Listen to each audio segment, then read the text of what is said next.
నకిలీ విత్తనాలతో తీవ్రంగా నష్టపోయామని ఆవేదన వ్యక్తం చేస్తున్నారు నంద్యాల జిల్లా పాండురంగాపురం రైతులు. వేల రూపాయలు అప్పులు చేసి మొక్కజొన్న విత్తనాలతో పంటను పండిస్తే విస్తారంగా పండిన పంటను చూసి ఆనందపడాలో దిగుబడి రాక బాధపడాలో అర్థం కావడం లేదని ఆవేదన వ్యక్తం చేస్తున్నారు. ఇక ఇదే అంశానికి సంబంధించి మరింత అదనపు సమాచారం మా ప్రతినిధి హరికిషన్ అందిస్తారు.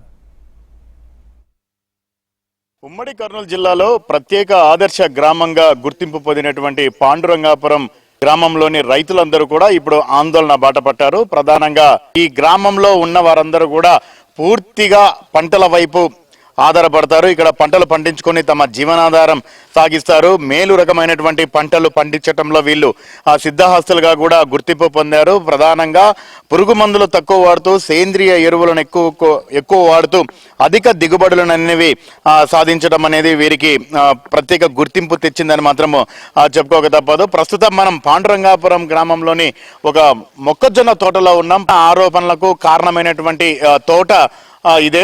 ఎందుకంటే గతంలో ఎన్నడూ లేని విధంగా తాము తెచ్చినటువంటి విత్తనాలు ఏవైతే మొక్కజొన్న విత్తనాలు ఉన్నాయో అవి నాటిన తర్వాత పూర్తిగా కంకి ఏదైతే ఉందో మొక్కజొన్న కంకి అది రాలేదని చెప్పేసి కూడా వాళ్ళు ఆరోపణలు చేస్తూ కలెక్టర్కి కంప్లైంట్ కూడా చేయడం జరిగింది. అయితే దీనికి సంబంధించి పూర్తి వివరాలు కూడా తెలుసుకునే ప్రయత్నం కూడా ఒకసారి చేద్దాం. ప్రస్తుతం మనతో రైతులందరూ కూడా ఉన్నారు. వీళ్ళు ఒకసారి అవన్నీ కూడా చూపిస్తున్నారు. ఎందుకంటే మొక్కజొన్న కంకి అంటే ఎట్లా ఉంటుంది, ఏ రకంగా ఉంటుందో మనకు తెలుసు. ఒకసారి చూడొచ్చు, చాలా షార్ట్గా ఎంత చిన్నగా ఉందో మొక్కజొన్న కంకి.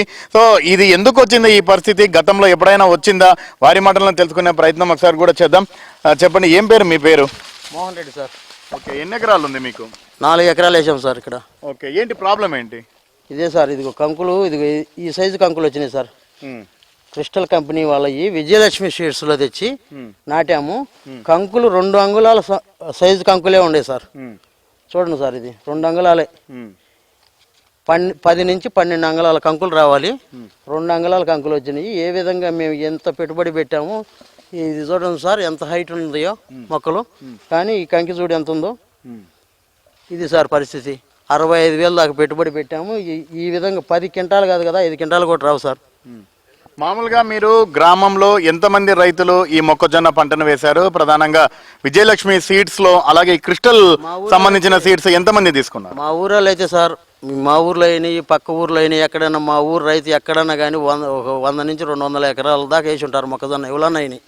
ఈ కంపెనీ విత్తనాలు ఎవరైతే కొన్నారో ప్రతి ఒక్కరికి ఇదే ప్రాబ్లం సార్. మేము ఇక్కడ 4 తోటలు ఉన్నాయి. ఈ 4 తోటలలో కూడా ఒక్కొక్క టైప్ వేసాం. ఒక 20 రోజులకి ఒక రైతు వేసాడు, 20 రోజుల తర్వాత ఒకళ్ళు వేశారు, 15 రోజుల తర్వాత ఒకళ్ళు వేశారు. ఇట్లా డిఫరెంట్గా నాటుతాం కూడా.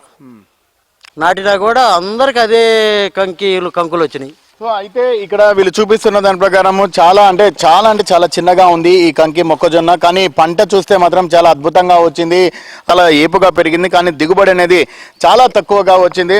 మరోపక్క ఇక్కడ మాత్రం కొన్ని మొక్కజొన్న కంకులు ఉన్నాయి, అవి మాత్రము బాగా వచ్చాయి. మళ్ళీ కూడా అలాగే తెలుసుకునే ప్రయత్నం ఒకసారి చేద్దాం. అంటే ఇదే తోటలో ఇక్కడే ఉంది మరొక మొక్కజొన్న కంటే ఇది బాగానే వచ్చింది.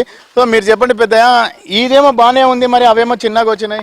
6 సార్లు వేరే శాంపుల్కి ఇచ్చినారు సార్. ఎవరు ఇచ్చినారు? వాళ్ళ విజిట్ ఇచ్చిన వాళ్ళే. ఓకే, 6 ఇచ్చినారు. 6 సార్లు చూడండి బాగుంటాయి అన్నారు.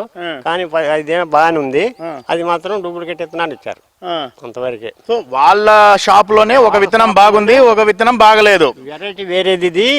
ఈ విత్తనం వేసి చూడండి బాగా వచ్చింది అని అన్నారు. కానీ మేము శాంపుల్ తీసుకొచ్చి నాటినాము, కానీ ఇది బాగానే ఉంది, కానీ అది మాత్రం బాగాలేదు.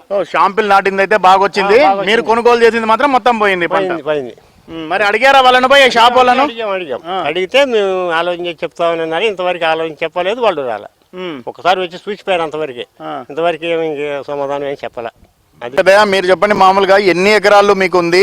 సో ఈ గతంలో ఎప్పుడన్నా మొక్కజొన్న పండించేటప్పుడు ఈ రకం తీసుకొని వచ్చినారా?